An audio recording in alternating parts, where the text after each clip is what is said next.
Last Monday, air travel all around the UK was thrown into absolute chaos.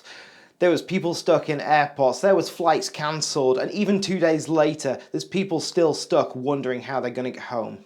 So the big question is, what the hell happened? So around 8:30, an issue was identified with a system run by a company called NATS. Now, for those of you that don't know, NATS stands for the National Air Traffic Services. It's a private company, and what they do is they provide en route traffic services for aircraft in UK airspace. They also manage some air traffic control type stuff for a few airports around the UK as well. As soon as this issue was identified, they had their engineers on the problem. They have, like a lot of big companies, they have engineers that are on call 24/7. They'll dive straight on the problem. I imagine they have some kind of monitoring center as well. So they'll have known fairly quick they had an issue. They'll have had people looking at the problem. Those engineers were continuing to look at what was going on. But these things take time. You have to diagnose the issue given the information available, and you have to decide an action plan and what you're going to do to fix it. Now, because this was such a major incident, all of the management leadership were called in to come up with a plan as well. You know, I'm sure they have runbooks. I believe they have sort of a gold, silver, bronze classification of incident.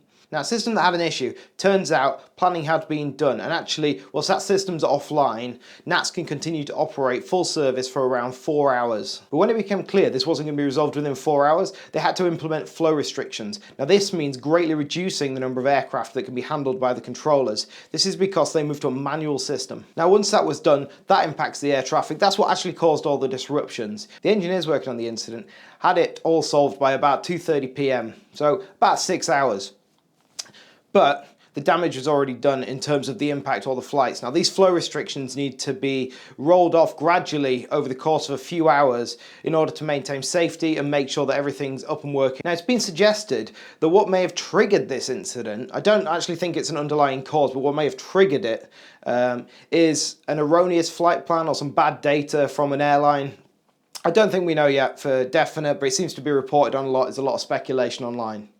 Now, I can 100% see how that could be done. But if that is true, how could one flight plan bring down the entire system? And I think that's really interesting to think about. So what could have happened, and this is speculation on my part, is I believe there was a failure of validation on the system that accepts the flight plans into the overall NATS system.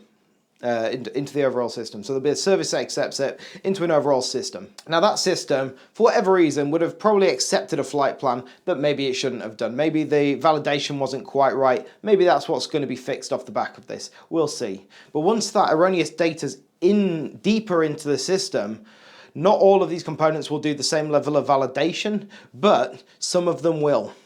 Now, some of them will not expect that everything coming in has been validated. And you can imagine, since this system was rewritten 5 years ago, that it's using relatively modern technologies. It's probably got a message queue in there, for instance. I can imagine a component consuming from that message queue, and it hits the erroneous data. It does its own validation, or it doesn't like that message for some reason, doesn't like that flight plan, and it stops.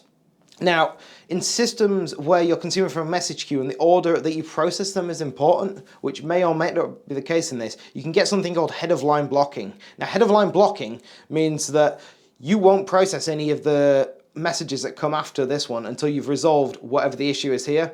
Now, in this case, it may have been so broken they needed manual intervention. Another possibility is because of the safety critical nature of these systems that NATS runs, that they may have some kind of integrity monitoring that may have been triggered. So that system might have the power to take down the processing of, say, flight plans. And that might be done in a way to maintain safety. But right now, all this is speculation. We're expecting the report to be out and publicised next week. So, if you want to learn more and you want a deep technical dive into what their report actually says, rather than my random speculation, be sure to subscribe. Thanks for watching.